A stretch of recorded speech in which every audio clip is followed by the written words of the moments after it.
ซึ่งคุณดูนะไอ้ตรงนี้นะฮะนี่คือถ้าเกิด y เป็นอย่างนี้นะถ้าเกิด y เป็น x square root 7 ลบ x กำลัง2เนี่ยปรากฏว่าพอหาอนุพันธ์ตรงนี้ถ้าเกิดคุณจะเขียนอีกทีนึงเนี่ยนะฮะตรงนี้ได้เป็นลบ x แล้วตรงนี้คุณแทนลงไปด้วย y ได้นะก็แปลว่า dy by dx ตรงนี้รู้ออกไหมสำหรับรูปนี้เนี่ยนะฮะพอได้อย่างนี้เสร็จเนี่ยได้เป็นลบ x ส่วน y dy by dx ตรงนี้คุณสังเกตนะว่าy ตรงนี้มาจากไหนก็ y ตรงนี้คือ square root 7 ลบ x ลบ2ทีนี้มาดูครึ่งนี้บ้างเอานะมาดูครึ่งนี้บ้าง y ที่เท่ากับลบถ้าเกิดจะดูอนุพันธ์ของมันเนี่ยไอ้ครึ่งวงกลมล่างเนี่ยนะถ้าเกิดคุณอยากจะหา dy by dx มันก็เป็นคุณแทนค่า y นะ y ก็คือลบ square root 7 ลบ x กำลัง2ใช่ไหมเทียบกับ x ถ้าเกิดเราจะหาอนุพันธ์ตรงนี้เครื่องหมายลบเนี่ยดึงออกมาข้างนอกก่อนได้จากทฤษฎีที่เรามีอยู่เนี่ยนะจากทฤษฎีที่เรามีอยู่เนี่ยเป็นอย่างนี้และตรงนี้เนี่ยก็คือ7 ลบ x กำลัง2ทั้งหมดยกกำลัง1 2เทียบกับ x ถูกไหมแล้วเราก็พยายามมองว่าเวลานี้สถานการณ์ของเราอยู่ในรูปของการหาอนุพันธ์ของ f(x) กำลัง n เนี่ยมันอยู่ในสถานการณ์อย่างเงี้ยอันนี้ต้องใช้กฎลูกโซ่แน่นอนถ้าเป็น f(x) กำลัง n สูตรมันก็คือว่าคือ n คูณ f(x) กำลัง n ลบ 1แล้วคูณด้วยอนุพันธ์ของ f(x) คูณด้วยอนุพันธ์ของ f(x) นะฮะเพราะฉะนั้นเราก็เพียงแต่มองว่าอันนี้ f(x) ของเราคือ7 ลบ x กำลัง2 n ของเราคือ1 2เพราะฉะนั้นพอดิฟปุ๊บเนี่ยได้เป็น n คือตัวนี้แล้วคูณด้วย fx คือตัวนี้ยกกำลัง n คือ1 2 ลบ 1นะแล้วอย่าลืมคูณด้วยอนุพันธ์ของตัว fx ก็คือที่เพื่อนเขาพูดอนุพันธ์ของไส้มันเนี่ยนะดิฟไส้มันตรงเนี้ยนะฮะเพราะฉะนั้นตรงนี้ก็เป็นลบ1 ส่วน 2อันนี้ก็เป็น7 ลบ x กำลัง2 1 ส่วน 2 ลบ 1เหลือเท่าไหร่ก็เหลือลบ1 ส่วน 2นะแล้วตรงนี้เป็นการ differentiate 7 ลบ x กำลัง2นี่เป็นการดิฟผลต่างดิฟ7เทียบกับ x ได้0ดิฟ x กำลัง2เทียบกับ x ได้ 2x แต่มันมีลบอยู่ข้างหน้าก็ได้เป็นลบ 2x เพราะฉะนั้นตรงนี้ก็กลายเป็น2ตัวนี้ตัดกันนะก็กลายเป็นตรงนี้ก็เป็นลบนะลบ7 ลบ x กำลัง2ยกกำลังลบ1 2ตรงนี้ก็คูณได้ลบ 2x ลบ x เฉยๆใช่ไหมลบ x เฉยๆนะฮะทีนี้คุณดูนะไอ้ตรงเนี้ยไอ้ลบ x อยู่ตรงนั้นแต่ว่านี่มันยกกำลังลบ1 2ตัวนี้ก็เขียนได้เป็น square root 7 ลบ x กำลัง2ใช่ไหมอย่างเงี้ยนะเอามาแล้วก็มีเครื่องหมายลบอยู่ตรงนี้ตัวนึงครูก็มาเติมไว้ข้างล่างเติมไว้ข้างล่างเพื่ออะไรเพื่อที่จะเปลี่ยนตัวเนี้ยเพราะว่าไอ้ครึ่งวงกลมล่างเนี่ยสมการมันคือ y เท่ากับลบ square root 7 ลบ x กำลัง2เพราะฉะนั้นตรงนี้ก็คือลบ x ส่วน y นั่นเองนะฮะแปลว่าสำหรับไอ้ครึ่งวงกลมนี้นะฮะ dy by dx เนี่ยไม่ว่าจะเป็นครึ่งวงกลมล่างหรือครึ่งวงกลมบนก็ดีเนี่ยปรากฏว่าอนุพันธ์ของมันที่จุด x ใดๆเนี่ยมันจะได้เป็นลบ x ส่วน y ลบ x ส่วน y นะฮะทีนี้ถามว่าวิธีนี้เนี่ยมันโอเคไหมมันก็พอได้อยู่หมายความว่าถ้าเกิดนะฮะถ้าเกิดเรามี x กับ y ที่มันนิยามปนกันอยู่เนี้ยนะเขียน x ในรูปของ y อะไรประมาณนี้รวมๆกันอยู่เนี่ยเราจะต้องมานั่งจัด y ในรูปของ x ก่อนนะฮะนั่งจัด y รูปของ x ก่อนแล้วถึงค่อยหาอนุพันธ์แบบเดิมที่เรารู้จักเช่นใช้กฎลูกโซ่ปัญหาที่เกิดขึ้นก็คือว่าแล้วถ้าหากว่าความสัมพันธ์ที่เราเห็นเนี่ยนะที่มันเป็นแบบ implicit เนี่ยมันไม่สามารถทำอย่างนี้ได้หรอคือมันไม่สามารถเขียน y ในรูปของ x ได้เช่นอย่างที่ครูเคยว่าเนี่ยอย่างเช่นถ้าเกิดสมการเป็นอย่างนี้หรือสมการเป็นอย่างนี้เนี่ยความสัมพันธ์เป็นอย่างนี้เนี่ย เราอาจจะลำบากนะลำบากในการที่จะเขียน y ในรูปของ x โดยตรงเนี่ยนะอาจจะไม่ได้ง่ายเหมือนตัวอย่างนี้นะฮะบางสมการอาจจะเขียนไม่ได้เลยก็ได้ก็ปรากฏว่าถ้าเรายังอยากจะหาอนุพันธ์ของมันเนี่ยนะเราสามารถใช้วิธีการใหม่นะวิธีการที่จะให้ดูต่อไปนี้เนี่ยเป็นวิธีการใหม่ที่ไม่ต้องเขียน y ในรูปของ x ต่อไปอีกแล้วนะฮะไม่ต้องเขียน y ในรูปของ x ต่อไปอีกแล้วถามว่าวิธีการใหม่คือยังไงครูก็จะเริ่มจากสมการเนี้ยให้เราเห็นนะฮะว่าวิธีการใหม่ก็คือว่าคิดเอาไว้ในใจว่า y เป็นฟังก์ชันของ x นะคิดเอาไว้ในใจหมายถึงว่าไม่ต้องเขียนว่า y เท่ากับเท่าไหร่ x เนี่ยแต่คิดเอาไว้ในใจว่า y เนี่ยเป็นฟังก์ชันของ x ก็หมายความว่าเราสามารถที่จะจัด y ในรูปของ x ได้แต่ไม่ต้องลงมือจัดจริงๆนะไม่ต้องลงมือทำจริงๆเพียงแต่คิดเอาไว้นะทีนี้พอคิดเอาไว้อย่างนั้นแล้วนี่นะอันนี้เนื่องจากว่าเป็นตัวอย่างแรกครูก็ขอแทนนะแทนตรงไหนที่เป็น y เนี่ยแทนลงไปด้วย f(x) ก่อนนะฮะแต่ว่าหลังจากนี้ครูอาจจะไม่ทำอย่างนี้แล้วนะฮะตรงไหนที่เป็น y เนี่ยแทนลงไปด้วย f(x) ก่อนเพราะถ้าพอเป็นอย่างนี้ปุ๊บเนี่ยจะเห็นว่าสมการใหม่ที่เกิดขึ้นเนี่ยนะเป็นสมการที่มี x อย่างเดียวแล้วเหมือนกับว่า y เนี่ยหายไปแล้วจากที่มันเป็นความสัมพันธ์2ตัวแปรเนี่ยเหลือตัวแปรเดียวแล้วจากนั้นเราก็เอาสมการใหม่เนี่ยมา differentiate เทียบกับ x นะเอาสมการใหม่เนี่ยมา differentiate เทียบกับ x นะ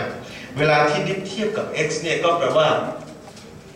ต้อง differentiate ทั้ง2ข้างนะฮะต้อง differentiate ทั้ง2ข้างข้างขวา d7 by dx ได้อะไรสาวนีได้อะไรเนี่ย d7 by dx เนี่ยได้อะไรฮะได้0นะเพราะ7เป็นค่าคงที่นะฮะทีนี้มาถึงตรงนี้จะ differentiate เทียบกับ x นี่เราก็มองว่านี่2เทอมนี้บวกกันอยู่นะฮะตรงนี้ก็เขียนเป็น diff x กำลัง2เทียบกับ x ตรงนี้ก็บวกกับ diff f(x) กำลัง2เทียบกับ x แล้วได้เท่ากับ0นะฮะได้เท่ากับ0 diff x กำลัง2เทียบกับ x ได้เท่าไหร่ได้ 2x ตรงนี้ diff f(x) กำลัง2เทียบกับ x ได้เท่าไหร่ตรงนี้ต้องใช้กฎเมื่อกี้นะที่ว่า diff f(x) กำลัง n น่ะในที่นี้ n คือ2ก็ได้เป็น2คูณด้วย f(x) กำลัง n ลบ1n คือ2ลบ1ก็เหลือ1และอย่าลืมคูณด้วยอันนี้นะคูณด้วยอันนี้นี่คือใช้กฎลูกโซ่นะใช้กฎลูกโซ่ว่า diff f(x) กำลัง n เทียบกับ x ก็ได้เป็น n คูณด้วย f(x) กำลัง n ลบ1แล้วอย่าลืมดิฟไส้มันก็คือ diff f(x) กำลัง1เฉยๆเนี่ยนะผมก็ย้ำแล้วย้ำอีกว่าตรงเนี้ยมีอนุพันธ์ตรงนี้คูณพ่วงเข้าไปด้วยนะแล้วเท่ากับ0โอเคไหมเพราะฉะนั้นพอมาถึงตรงนี้เนี่ยลองดูนะก็ได้เป็น 2x ตรงไหนที่เป็น f(x) ครูเปลี่ยนเป็น y ตรงไหนที่เป็น f(x) ครูเปลี่ยนเป็น y ตรงนี้ก็เลยกลายเป็น 2y แล้วก็ dy by dx นะแล้วก็เท่ากับ0นะตรงนี้ก็เลยได้ว่า 2y dy by dx ย้าย 2x มาทางนี้ก็เป็นลบ 2x ใช่ไหมครูเชื่อว่าบางคนก็ยังจะงงอยู่ตรงนี้แต่ก็ช่วยไม่ได้จริงๆนะฮะเพราะฉะนั้น dy by dx ก็ได้เท่ากับลบ x ส่วน y นะฮะได้ลบ x ส่วน y เพราะว่า2ก็ตัดกันแล้วก็ย้าย y มาทางนี้นะฮะก็จะเห็นว่าวิธีนี้เนี่ยเป็นความสะดวกมากเลยนะเมื่อเทียบกับวิธีนี่คุณยกตัวอย่างมานะว่าวิธีเดิมเราทำยังไงเราพยายามเขียน x ในรูปของ y ใช่ไหมตรงนี้ก็งงไปทีนึงแล้วและจากนั้นพอจะหาทุกพันเนี่ยก็ต้องมาแยกดูนะครึ่งวงกลมบนครั้งหนึ่งครึ่งวงกลมล่างครั้งหนึ่งนะแต่ไม่ว่าจะเป็นครึ่งบนหรือครึ่งล่างเนี่ย มันได้เป็นลบ x ส่วน y ทุกครั้งทั้งสองอันแต่ว่าวิธีการใหม่นะวิธีการใหม่ที่เป็นความสะดวกก็คือว่าไม่ต้องมาจัด y ในรูปของ x เพียงแต่คิดเอาไว้นะแล้วจัดการ differentiate ตรงนี้นะไปแล้วสุดท้ายคำตอบก็ได้เป็นลบ x ส่วน y เหมือนกันนะวิธีการอย่างนี้เขาเรียกว่าเป็นวิธีการที่จะหาอนุพันธ์ของฟังก์ชันที่เป็น implicit ซึ่งจริงๆแล้วตรงนี้เองเนี่ยไอ้ความพันนี้มันอาจจะไม่ใช่ฟังก์ชันก็ได้นะมันอาจจะไม่ใช่ฟังก์ชันก็ได้วงกลมเต็มวงมันไม่ใช่ฟังก์ชันแต่ว่าสุดท้ายแล้วเนี่ยเราสามารถหาอัตราการเปลี่ยนแปลงนะฮะ dy by dx ต้องไม่ลืมนะก็คือไอ้ความชันของเส้นที่มาสัมผัสวงกลมเนี้ยที่จุด x ใดๆเนี่ยเราสามารถหาได้หมดเลยนะเราสามารถหาได้หมดเลยตรงนี้นะก็เลยเป็นวิธีการอีกวิธีหนึ่งนะเป็นวิธีการอีกวิธีหนึ่งที่เราจะพูดถึงกันอันนี้เป็นเรื่องราวของสิ่งที่เขาเรียกว่า implicit ทีนี้ครูให้ดูสักตัวอย่างหนึ่งเช่นสมมุติว่า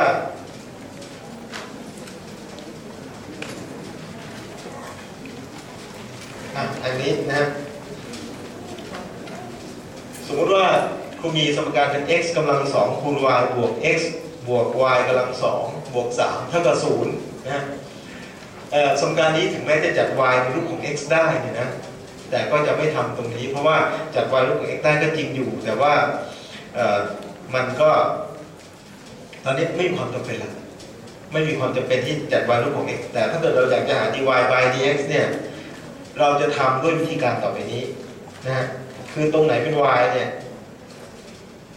แทนลงไปด้วย fx ก่อนนะตรงไหนเป็น y เนี่ยลองเปลี่ยนเป็น fx ไปก่อนนะตรงนี้ก็บวกตรงนี้ก็เป็นบวกด้วย fx อย่างนี้นะแล้วก็อย่างนี้แล้วจากนั้นค่อยหาอนุพันธ์ของตรงนี้เทียบกับ x หาอนุพันธ์ของตัวนี้เทียบกับ x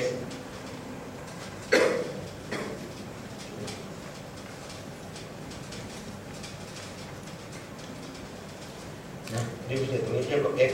ทางขวามือง่ายหน่อยดิฟ0เทียบกับ x ก็ได้0ไปเพราะ0เป็นค่าคงที่ใช่ไหมมาถึงตรงนี้เราก็แยกอนุพันธ์เป็นอนุพันธ์ของแต่ละเทอมอย่างนี้นะตรงนี้เป็น dx by dx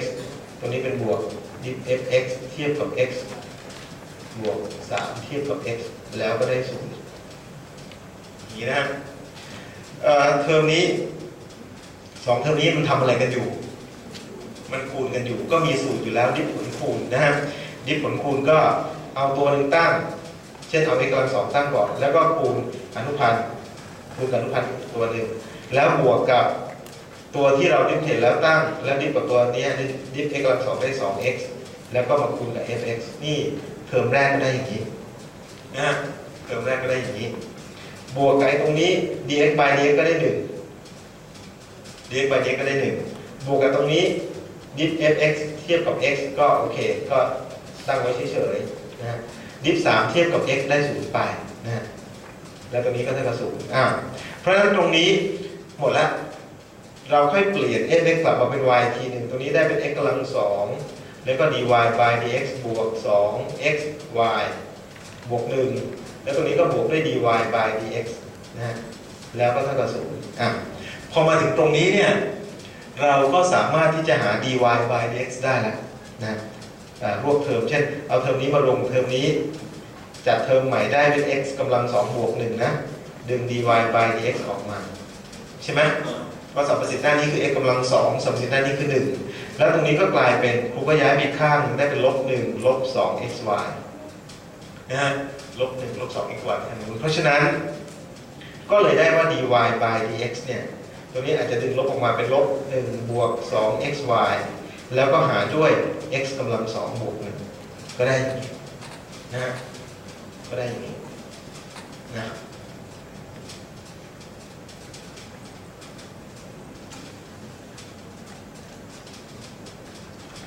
สวัสดี